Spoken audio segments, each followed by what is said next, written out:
전국 쟁점으로 떠오른 김명수 대법원장 후보자 임명동의안 처리가 여전히 안개 속입니다. 야당의 거센 반발 속에 여당이 돌파구를 찾을 수 있을지 주목됩니다. 오늘 김관옥 계명대 교수, 허성우 국가디자인연구소 이사장과 함께 자세한 얘기 나눠보겠습니다. 어서 오십시오. 네, 안녕하세요. 네, 어서 오십시오. 네, 조금 전 문재인 대통령이 김명수 대법원장 후보자 인준에 대한 국회 협조를 요청하는 입장문을 발표를 했습니다. 일단 24일까지 이 대법원장 선임 절차가 끝나지 않으면 사법부 수장의 공백 사태가 벌어진다, 이런 우려를 표했는데 일단 입장문 어떻게 보셨습니까? 그러니까 25일이 양승태 현 대법원장이 임기가 이제 종료되는 겁니다. 그때까지 국회가 인준을 안 해줄 경우에는 이제 사법부가 사실상 지휘부가 존재하지 않는 상황을 이제 겪게 되는 것인데, 이거는 굉장히 사실 역사적으로 존재하지 않았던 그런 위기예요. 그러니까 이제 뭐 오늘은 문재인 대통령이 담화문을, 특별 담화문을 얘기를 한 것이고, 어제는 또 정세균 국회의장도 여기에 대해서 이런 일이 있어서는 안 된다. 그런데 왜 이렇게 이제 다급하게 입법부와 행정부 수장들이 이런 얘기를 하느냐? 김희수 전 헌재 소장 후보자가 이제 부결이 됐고, 이것이 사실 어떻게 보면 정부의 흐름을 확 바꿔놓은 거거든요. 그래서 불투명성, 불확실성이 아주 극심하게 이제 고조가 된 상황이기 때문에 이게 어떻게 될지 모르는 이런 상황인 것이죠. 그런데 지금 이 상황에서 날짜는 다가오고 입법부, 행정부 수장들이 이 부분을 걱정하는 상황까지 오게 된 것입니다. 근데 문제는 이런 상황이 이제 커지게 되면 지금 가뜩이나 이제 북한의 도발이라든가 이렇게 외부의 안보적인 위협도 이제 고조되는 상황인데, 내부의 어떤 국정까지도 이렇게 마비가 되는 상황까지 온다 그러면 사실은 국민들은 굉장히 불안감이 더 커질 수밖에 없어요. 그래서 이 부분은 어떻게 하든 이제 처리가 돼야 되는 거죠. 그래서 사실은 뭐 이 여당의 집권당 민주당에서도 더 적극적으로, 어떻게 보면 지금 여소야대라는 것은 현실이에요. 그러니까 뭐 그게 김희수 전 헌재 소장이 부결이 된 것에 대해서 충격을 굉장히 받았지만, 거기에서 그냥 감정적으로 대처할 일이 아니라 현실을 인식하고 이제 야당들에게 협조를 구하는 더 이제 진정성을 갖고 노력을 해야 되는 것이고, 사실 국민의당도 마찬가지입니다. 이게 지금 김희수 전 헌재 소장 이 부결건으로 사실 존재감을 다 확인했어요. 근데 여기에다가 김명수 대법원장 문제까지 이제 더 확대가 되면 사실은 굉장히 국민의당도 지금 민심을 역풍을 맞을 그런 가능성이 매우 높습니다. 그래서 그 부분도 한번 국민의당도 균형 잡힌 좀 캐스팅 보트 역할을 하는 그런 정당이 돼야 되지 않나, 이렇게 생각합니다. 맞습니다. 김 교수님 말씀하신 대로 그 말씀 전체는 동감합니다. 다만 이제 지금 윤영찬 국민통합 수석, 초통수석이죠. 수석, 그리고 이어서 또 대통령의 어떤 그 입장 발표, 뭐 이런 것들은 결국은 이제 절박함에 이제 묻어 있는데요. 어떻게 보면은 사실 이번 인사 사태와 관련해서는 그 문재인 정부가 원인 제공을 했다, 이렇게 봐야 됩니다. 그런데 이번에 이제 곧 있을 그 김명수 대법원장까지도 국회에서 만약에 부결이 된다면은 결국 이 문제는 국민통합 인사를 하겠다는 대통령의 의지하고 완전히 빗나가는 인사가 돼버리거든요. 그리고 이 부분은 무조건 뭐 국민의당 입장에서는 뭐 동의해줘야 된다, 이 사법부가 공백 상태를 막아야 된다, 이런 어떻게 보면 큰 틀에서 보면 그게 맞는 이야기지만은, 사실 들어가 보면은 이 인사에 문제가 있다는 것을 야당이 지적하는 겁니다. 왜냐하면은 이 사법부라는 것은 어떻게 보면은 사법부 독립이라는 이런 큰 틀은 정권이나 아니면 권력에서 벗어날 수 있도록 만드는 게 사법부 독립이에요. 근데 그것을 코드 인사를 통해서 이 사법부 개혁을 통하겠다. 그렇고 그 사법 개혁이라는 것은 문재인 대통령의 통치 철학하고 통치 철학에 맞는 인사를 하겠다 그러면 그건 사법부 독립이 될 수 없습니다. 전 세계적으로 선진국일수록 이 사법부라는 것은 굉장히 보수적입니다. 그런데 사법 개혁을 통해서 문재인 대통령이 사법 개혁을 하겠다 그러면 이 인사 코드 인사를 해서 사법 개혁을 하겠다, 이런 것은 결국 그 상권 분립에서 벗어나는 일이다. 결국은 청와대 사법부가 애속화될 수밖에 없다는 그런 우려를 야당이 걱정해서 이런 틀에서 제고를 해봐라. 그리고 반대 이유를 들으니 바로 거기에 있습니다. 그렇기 때문에 이번 인사와 관련해서는 어쨌든 뭐 대통령도 입장 표명하고 뭐 충분히 맞습니다. 사법부 이 공백 상태를 막아야 되는 건 맞지만은, 그러나 이 부분에 원인 제공한 이 소위 말하는 청와대 그리고 민주당 이쪽 부분에서는 앞으로 야당과의 좀 더 긴밀한 협치를 할 수 있는 안전장치를 마련할 필요가 있다. 그래야지 문재인 대통령이 추구하는 그런 이런 개혁이 이루어지는 거고, 그리고 이 사법부 독립도 그렇게 이뤄줄 수밖에 없다. 그렇기 때문에 이 부분은 결국은 이번 만약에 뭐 그렇게 될지는 모르겠습니다만은 입법부에서 김명수 대법원장을 부결시키게 되면은 사실은 이 모든 책임은 청와대에서 질 수밖에 없다. 왜? 코드 인사를 했기 때문에 야당에서 말하는 코드 인사를 했기 때문에 거기에 대한 책임을 국민들로부터 벗어날 수 없다. 또 하나는 뭐냐면은 대통령도 물론 인사를 잘못한 것도 있지만은 대통령을 잘못 모신 청와대 그 인사들 이것은 결국 책임질 수밖에 없다. 그거는 뭐냐? 대통령을 잘못 모셨다는 것은 결국은 국민을 잘못 모셨다는 뜻하고 일맥상통합니다. 그렇기 때문에 이런 책임성 부분에서까지도 여러 가지 아마 후폭풍이 따를 것으로 그렇게 봅니다. 그래서 대법원장의 지명은 헌법이 보장한 대통령의 권한입니다. 이거는 어느 나라나 그래요. 미국도 코드 인사하는 겁니다. 대법원장 대통령이 지명하고 국회가 인준하는 거예요. 어디나 그렇습니다. 이게 뭐 지금 코드 인사가 잘못된 것이다. 잘못되지 않았습니다. 어느 대통령이든 양승태 대법원장도 박근혜 전 대통령이 지명하신 분이에요. 코드 인사로. 그러니까 이것을 비난하고 이것이 잘못됐다라고 얘기하면 대통령의 권한을 배제시키는 것이고 일정 부분 국회가 여소야대 힘으로 밀어붙여서 언제든지 대통령의 인사권을 이제 침해하겠다는 그런 걸로 내 이해가 지금 되는데요. 아닙니다. 저는 제가 말씀드리는 것은 야당이 대통령 인사권을 침해한다는 그런 뜻이 아니고요. 아니 결과적으로 대통령께서 그러니까. 잠시만요. 제 이야기 들어보십시오. 대통령께서 취임하면서 뭐라고 하셨습니까? 국민 통합 인사를 하시겠다 그랬어요. 안 했지 않습니까? 그리고 지금 이번에 문재인 정부 들어서 낙마 사례가 총 7명인데 어떻게 보면 11명입니다. 왜냐하면 4명은 국회 동의 없이 임명 강행을 했습니다. 전 정부하고 다르게 뭐 있습니까? 그리고 지금 교수님께서 말씀하신 지금 그 미국 같은 것도 코드 인사를 한다는데 미국에는요 입법부에서 3분의 2 동의가 필요합니다. 과반 제적, 과반 찬성이 아닙니다. 미국 같은 데는 3분의 2 국회에서 동의를 해야 돼. 입법부에 동의가 있어야 됩니다. 그만큼 코드 인사를 해갖고는 통과가 안 됩니다. 그럼 우리 같은 경우는 좀 다르다는 거죠. 그렇기 때문에 왜 굳이 이런 인사를 통해서 여야 간의 분립화을 만드냐 이거죠. 정말 국민 눈높이에 맞는 인사를 했다면은 야당도 반대할 명분이 없지 않겠냐. 저는 그런 뜻에서 말씀을 드리는 겁니다. 일단 팩트 하나를 조정해 보면 뭐 국회가 보고서를 채택해주지 않은 거를 이제 뭐 부적절이라는 것을 이제 임명을 강행했다 뭐 이렇게 말씀하시는데 사실 부적절 보고서가 나온 거는 딱 박성진 후보자 한 명입니다. 나머지는 보고서를 채택 안 한 것을 대통령이 임명을 한 것이죠. 그래서 그건 팩트를 좀 조정할 필요가 있는 것이고요. 미국 같은 경우 그러면 왜 이런 3분의 2임에도 불구하고 임명 처리가 그렇게 난항을 겪지 않고 잘 되느냐.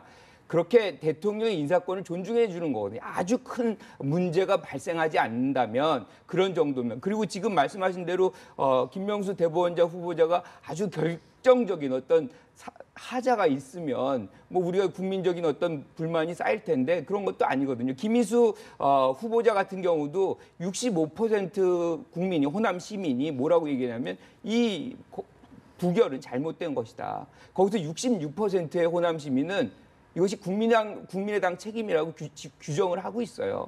그러니까 이걸 만약에 이제 허 소장님께서 그렇게 말씀하시면 국민의 여론을 다른 방향으로 호도하는 거일 수 있거든요. 저는 지금 아닙니다. 저는 갖고서 말씀을 드린 거고요. 아니 제가 말씀드린 거는 지금 제가 말씀 그 팩트 자꾸 이야기하시는데요.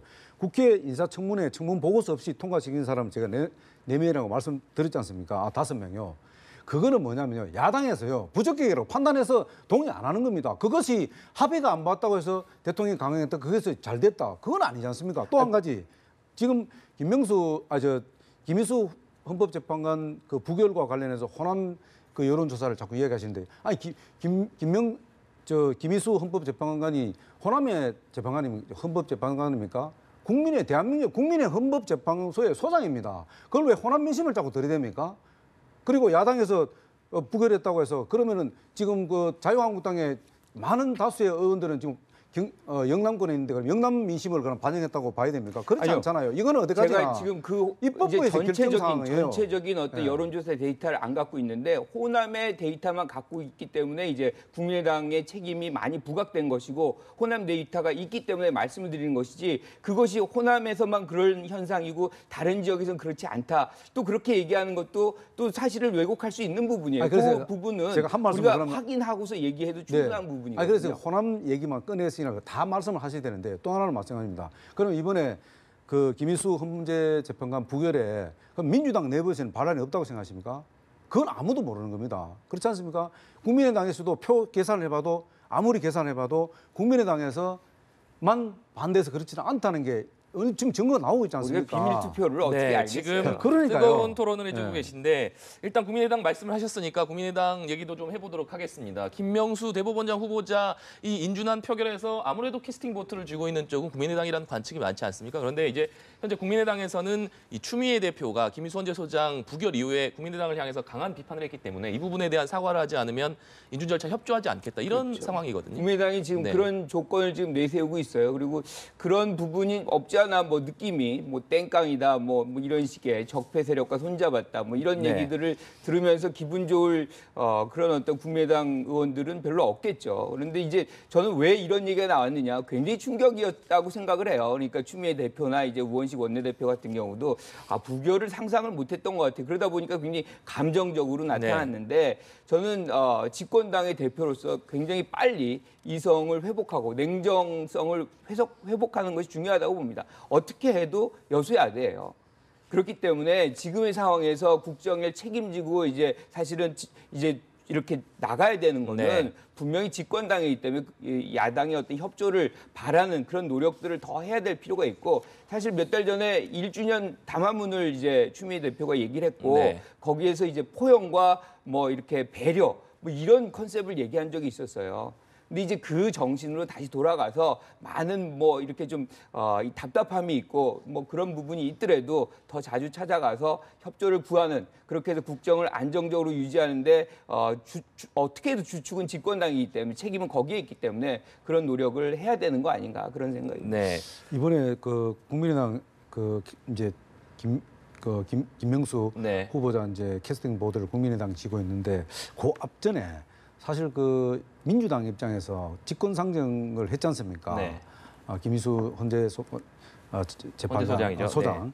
그 직권 상정을 할 때 그때 제가 느낀 게 뭐냐면 굉장히 민주당이 좀 오만하지 않겠나. 오히려 좀 이건 자칫하면은 예고된 참사일 수도 있겠다 판단이 되는 게 원래 직권 상정이라는 거 아시다시피 그 여대 야소 때 하는 것입니다. 야당에서 계속 발목 잡고 땡깡 뭐 쉽게 말하면 뭐 여당 무조건 뭐씩 반대를 하고 이럴 때 이제 마지못 할 수 없이 직권 상정을 통해서 힘으로 밀어붙이는 겁니다. 숫자상으로. 그런데 지금 여소야대 상황이잖아요. 여소야대 상황에서 직권 상정은 정말로 신중해야 됩니다. 네.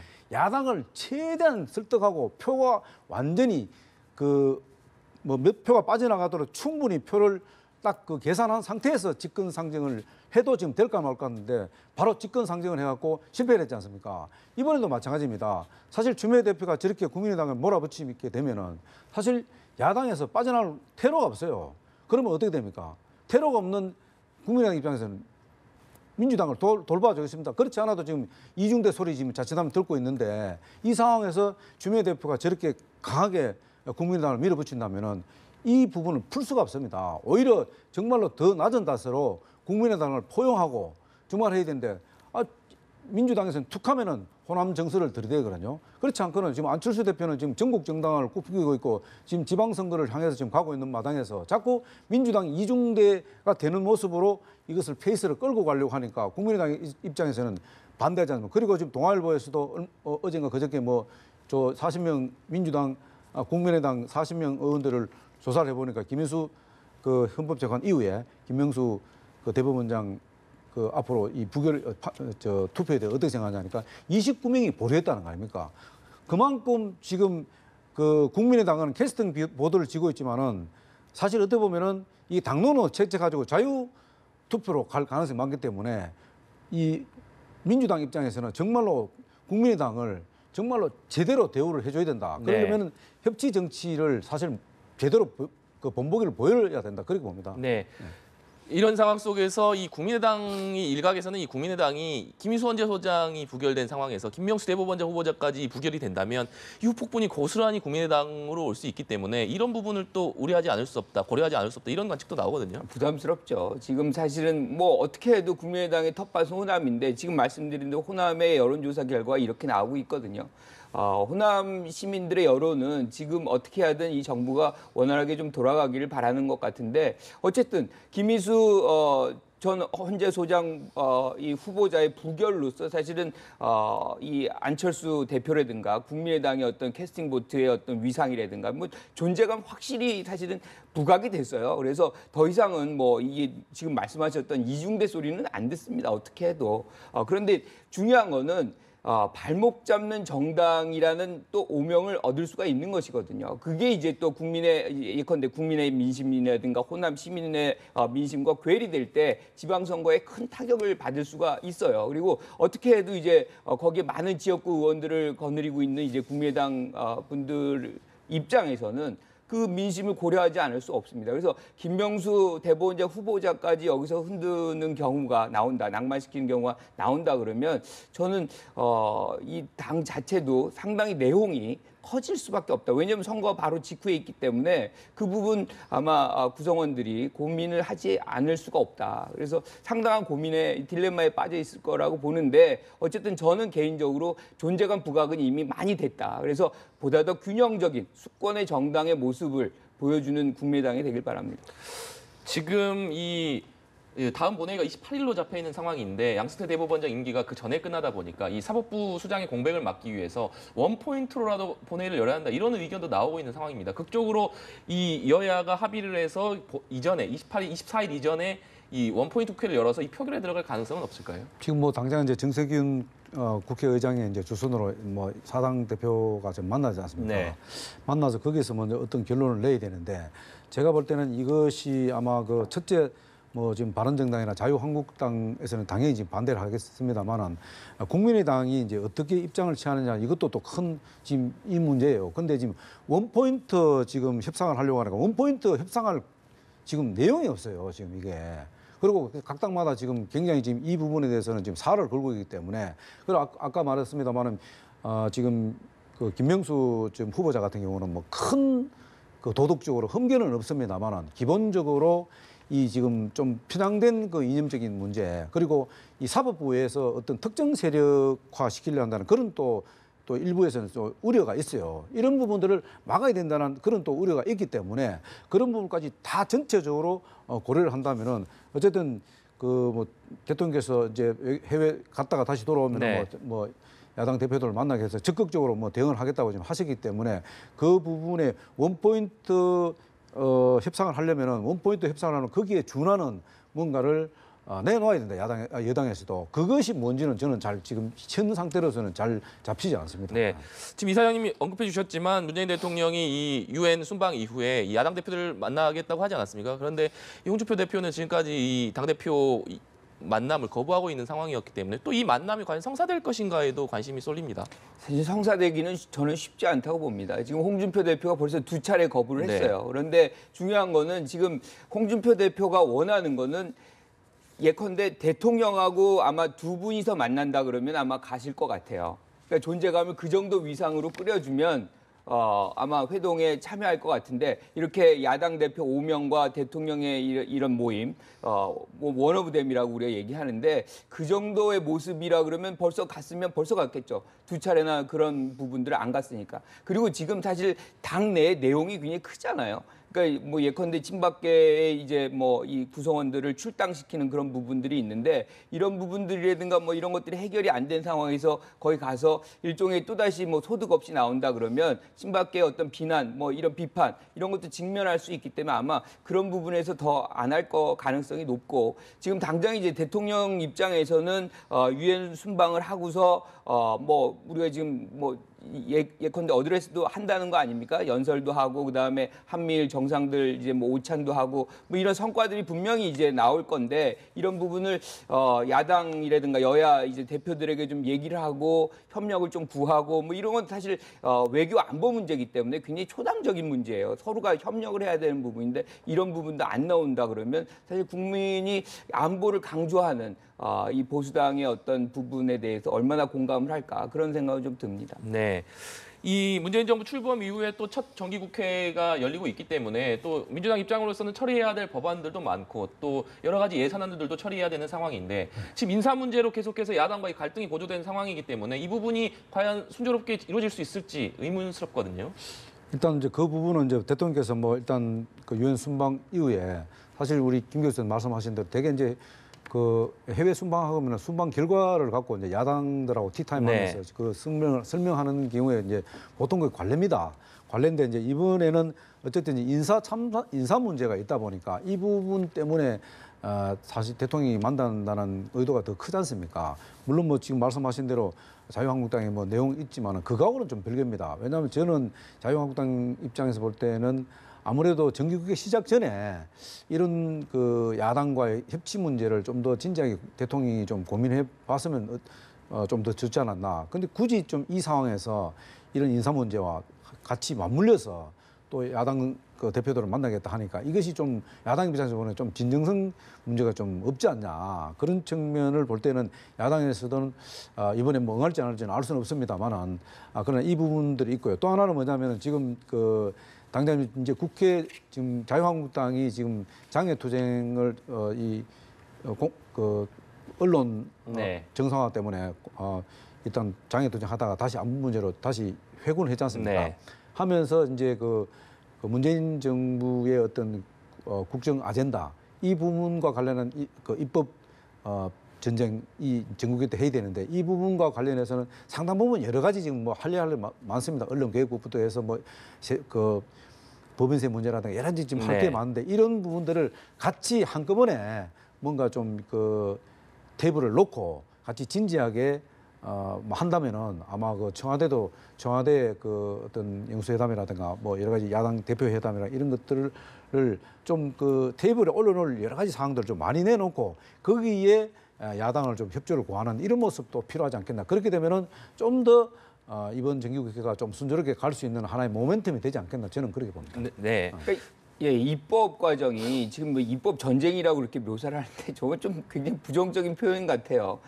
일단은 저는 지금 입법에 계류된 법안 수 굉장히 많습니다. 네. 이게 그래서 사실은 여당과 야당이 굉장히 무난하게 쟁점이 안 되는 사안들을 속도감 있게 좀 처리하는 그런 모습들을 좀 보이는 것이 중요하다고 봐요. 그리고 이제 지금 말씀하셨던 이제 세법이라든가 또는 뭐 방송법이라든가 뭐 등등의 뭐 이런 이제 좀 쟁점이 될 만한 것들은 좀 더 시간을 가지면서 이렇게 여야가 합의하는 그런 과정을 거쳐 나가면 지금 같은 막 어떻게 우리가 보면 딱 대치하는 충돌하는 이 모습이 좀 줄어들지 않을까 그런 생각을 좀 해봅니다. 네. 제가 그 입법 전쟁이라고 표현하는 이유는요. 무슨 뭐 야당이 표현되는 게 아니고 여대 야소가 아니고 여소 야대다 보니까 네. 정말로 이게 야당 입장에서는 여당의 입장에서는 야당의 도움이 절실하기 때문에 네. 이거 전쟁이라는 표현을 쓸 수밖에 네. 없는 거예요. 네, 김명수 대법원장 후보자 인준안과 관련된 얘기 나눠봤는데 각 당 상황도 잠시 좀 짚어보도록 하겠습니다. 이 자유한국당 같은 경우에는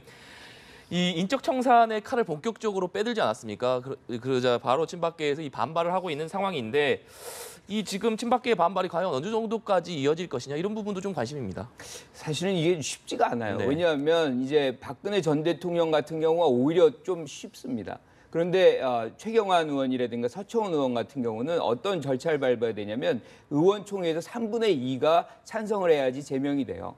그런데 이분들이 어떤 분들이 친박계의 비중 있는 역할들을 좀 했고 사실은 친박계가 지금 많이 옅어졌지만 숫자로는 여전히 이제 많은데 그분들의 다수의 공천에 영향을 행사한 분들이에요. 그런데 그분을 앞에 두고 거기서 3분의 2가 제명 처리한다. 네. 쉽지 않고 또 한 가지 뭐냐면 홍준표 대표가 친박계 의원들에게 상당 부분 신뢰를 지금 얻지 못하고 있는 거예요. 그러니까 예컨대 대선 때는 친박 복권시켜주자 뭐 이렇게 했다가 지금 다시 안 된다 출당시켜야 된다 그러는데 이렇게 생각할 수가 있거든요. 예컨대 뭐 지금 서청원 뭐 최경환 의원 먼저 나가고 나중에 가서 바른정당에서 이거 갖고 부족하다.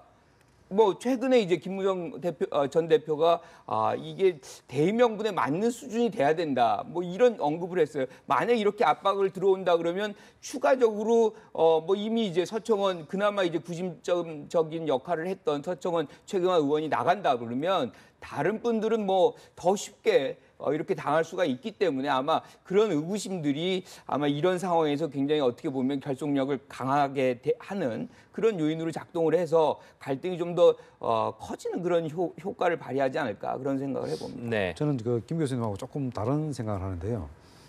큰 내용이 없이 자유한국당이 아마 정리될 가능성이 있다. 왜냐하면은 물론 지금 말씀하신 대로 지금 홍준표 대표가 대선 기간 동안은 사실 두 사람 서청원 같은 경우는 뭐 당권 정지를 했다가 다시 뭐 해제돼 풀어주고 이랬는데 지금은 이 상황이 뭐냐면은 그 홍준표 대표가 말을 바꾼 것도 있습니다만 더 중요한 거는 당에 지금 혁신위가 가동이 되고 있지 않습니까? 혁신위의 권고안을 받아들일 수밖에 없는 거예요. 네. 혁신위도 사실 어떻게 보면 유석준 그 혁신위원장도 어떻게 보면 친박 어떤 사고를 갖고 있다고 봐야 되거든요. 그럼에도 불구하고 당이 그 제대로 살려면은 이 박근혜 전 대통령의 프레임에서 벗어나야 된다는 이 확고한 그 인식을 갖고 있는 것 같아요. 그러다 보니까 어쨌든 그 지금 친박이 핵심 인사들이 어떻게 보면 그 희생이 없이는 이 자유한국당에 설 수 없다는 절박함이 있는 거예요.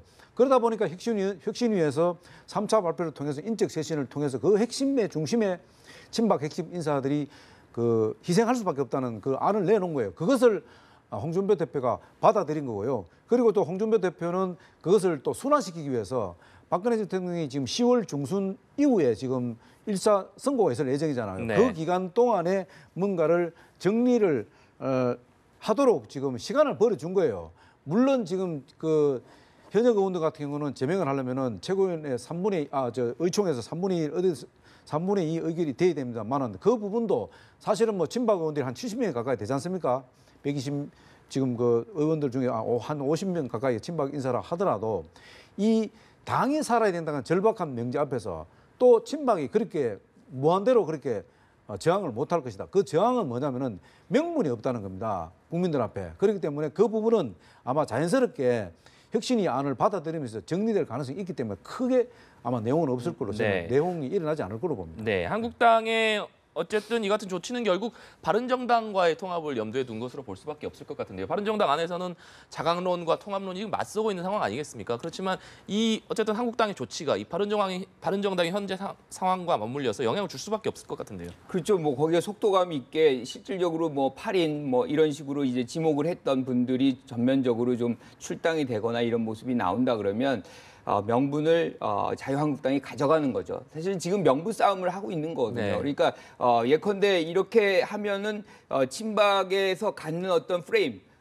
이것을 벗어날 수 있는과 동시에 바른정당이 제기하고 있는 어떤 그런 부분들까지 모두 다 해소시키는 거기 때문에 통합의 과정이라든가 뭐 이 보수 대통합의 과정 속에서 훨씬 더 우위를 갖고서 자유한국당이 할 수가 있어요. 그런데 중요한 거는 그렇게 되기가 쉽지 않은 것이고 바른정당도 지금 뭐 안에서 자강론 뭐 이 통합론 나오고 있지만 이분들이 그 위기 의식을 공유하고 있습니다. 그러니까 여기서 한 명만 빠져도 사실은 뭐 입법 단체, 그러니까 원내 교섭 단체가 사라지기 때문에 이 부분에 대해 결속력을 계속 유지하려고 하는 것이고 제일 우려스러워하는 부분은 뭐냐면 바른정당에서 흡수되는 거예요. 네. 질이 멸렬해서 한 명 한 명 흡수되고 이러면은 사실 나온 의미가 전혀 없거든요. 그래서 만약에 이제 통합을 한다 그래도 당대당 통합하고 명분을 갖고서 이게 돼야 되는데 이런 식으로 이제 이 개인으로 흡수가 된다거나 뭐 이렇게 돼서는 안 된다는 어떤 의식에 대한 공감대는 분명히 이제 김무성 전 대표나 뭐 이 유승민 전 대표가 갖고 있기 때문에 아마 그 안에서의 어떤 내용 분란보다는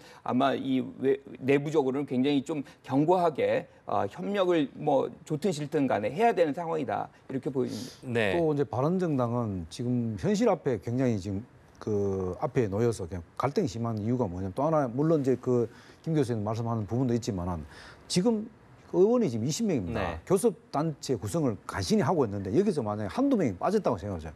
비교섭단체를 전락할 수밖에 없다. 그럼 비교섭단체가 의회에서 입법부에서 할 수 있는 게 아무것도 없습니다. 그렇기 때문에 오히려 지금 자유한국당의 혁신을 통해서 이런 혁신을 통해서 바른정당이 다시 집 나간 사람들이 다시 돌아올 수 있는 명분을 만들어주는 거예요. 그렇다고 해서 바른정당 때문에 혁신위가 가동되는 건 아니거든요. 혁신을 함으로 해서 바른정당이 돌아올 수 있는 집으로 다시 돌아올 수 있는 명분을 만들어준다는 거예요. 그렇기 때문에 이것은 제가 볼 때 시간이 지나면서 사실은 자연스럽게 통합 과정이 일어날 수밖에 없다. 물론 지금 뭐 자강론하고 통합론은 나눠 있지만은 결국은 유승민 의원이나 또 그 김무성 전 대표 간의 입장이 조금 다릅니다. 네. 제가 알기로는 김무성 대표는 이 통합론에 무게를 두고 있고 또 유승민 의원 같은 경우는 자강론에 지금 무게를 두고 있는데 결국은 이 두 싸움이 어느 순간에 쟁점에 가면은 이게 이제 그 표면화될 수밖에 없다. 그 표면화는 뭐냐면은 아까 말씀드린 원내 교섭단체 한두 명이라도 빠지게 되면 비원내 교섭단체로 전락하는 순간 그 바른정당이 존재라는 거죠. 굉장히 미약해질 수밖에 없다. 그러면 현실적인 그 선택을 할 수밖에 없다. 그 현실적인 선택은 결국은 다시 자유한국당으로 돌아가는 길이 아니겠냐 저는 그렇게 보고 있습니다. 네.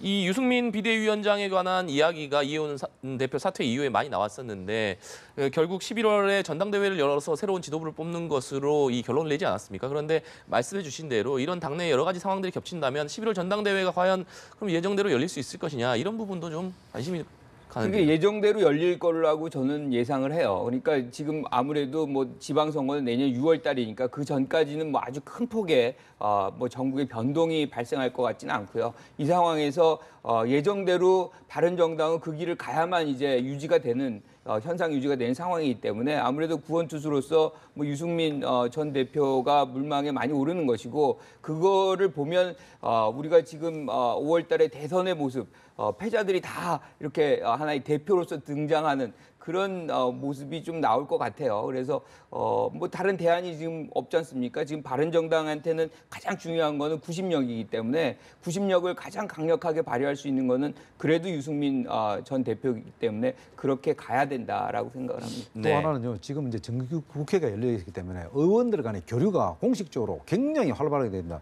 정기국회 전에는 사실 의원들 간의 교류를 하려면 눈치가 보이는데 바른정당하고 자유한국당이 그런데 지금 정기국회가 열리기 때문에 사실 그 의원들이 상임위별로 다 섞여 있기 때문에 결국은 대화를 할 수밖에 없는 거예요. 이런 부분들에 대해서 이 당의 운명과 관련해서 대화를 할 수밖에 없습니다. 그렇기 때문에는 결국은 마음을 열 수밖에 없는 상황이 온다. 그러면 정기국회를 통해서 자연스럽게 바른정당과 자유한국당의 통합 문제는 자연스럽게 그 대화가 올 수가 없고 또 화두가 또 그게 자연스럽게 될 수밖에 없습니다. 그러다 보면은 이 문제는 자연스럽게 정리될 가능성이 오히려 저는 높다고 봅니다. 네, 알겠습니다.